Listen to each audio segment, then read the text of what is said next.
Salut à tous, nouveau débrief, le match entre Lille et l'Olympique de Marseille. Alors j'avais pas fait de débrief lors de la dernière soirée d'Europa League, notamment j'avais pas parlé de Lyon et de leur victoire, du match nul de Monaco et d'une nouvelle contre-performance de Marseille avec ce match nul. J'avais pas fait de débrief, etc. en me disant bon moi l'OM va à un moment donné se refaire la cerise.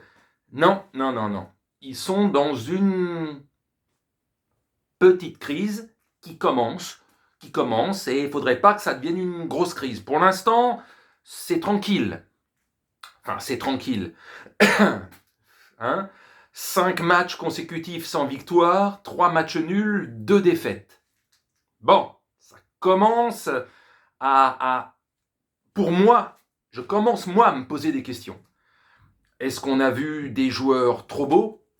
Est-ce que le mercato et les 4-5 premières journées, plus les matchs de préparation, nous ont montré de belles choses avec des joueurs qui voulaient prouver, et Sampaoli qui était dans sa folie, qui était arrivé un mois et demi avant la fin de saison dernière, qui avait mis en place durant l'été, et puis on sait qu'il demande beaucoup à ses joueurs, comme je disais. Je comparais souvent Sampaoli avec l'ère Bielsa, que ça fasse pas joli, là, le beau paquet cadeau, et à l'intérieur, le cadeau, il est un peu plus dégueulasse, quoi.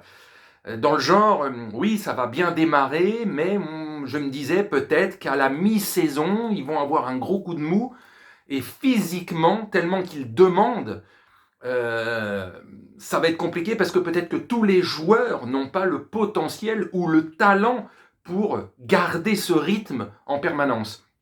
Il y a des joueurs qu'on s'aperçoit qu'ils n'ont pas le niveau, d'autres joueurs qui sont un peu dans le dur, qui ont été bons les 4-5 premiers matchs, et qui, depuis 2-3 matchs, eux aussi, commencent à être un petit peu moins performants. Style, un joueur que j'aime beaucoup, parce que je l'avais découvert lors de l'Euro des U19 en 2016, en même temps que Mbappé,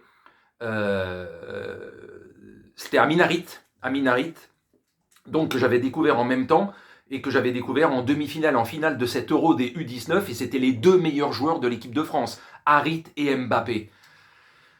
Voilà quoi, il a été bon, et je le trouve un petit peu en dedans, voilà, comme d'autres joueurs. D'autres joueurs sont déjà au taquet, enfin, c'est un ensemble qui fait que, voilà, comparé à ces 2-3 dernières saisons où j'avoue que je m'étais plus souvent emmerdé en regardant l'OM qu'autre chose, c'était chiant à regarder, il y avait pas une envie, en plus le Covid est passé par là, donc les matchs à huis clos, une saison terminée à 10 journées de la fin, enfin, depuis 1 an et demi, c'était un petit peu la merde. Mais disons que ça fait 2 saisons, voire 3 saisons, que l'OM, c'était pas terrible à voir, quoi.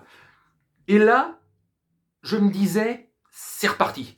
Ça redevient intéressant.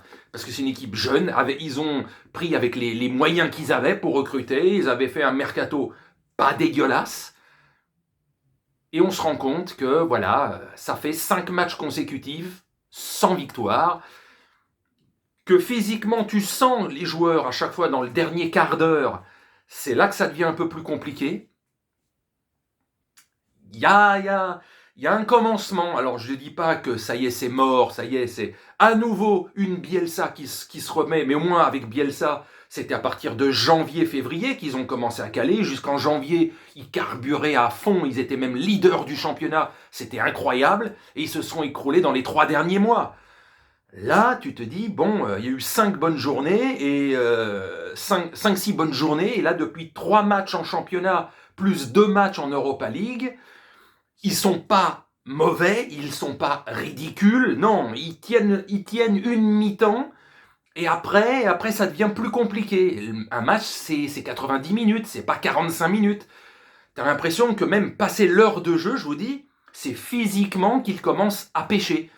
Alors qu'à une époque, ils marquaient les buts justement dans les 10 dernières minutes. C'est là qu'ils avaient la vivacité, la puissance physique, la préparation physique. Et là, tu sens que c'est maintenant le dernier quart d'heure, les 20 dernières minutes, où ça pêche.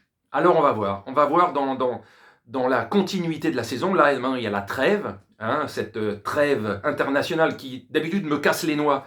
Mais là, vu que tu affrontes la Belgique en demi-finale de la Ligue des Nations, et après, que tu gagnes ou que tu perdes, tu affrontes pour la petite ou la grande finale l'Italie ou l'Espagne, donc le vainqueur ou le vaincu de l'autre match, ça fait 2 belles affiches, quoi qu'il arrive.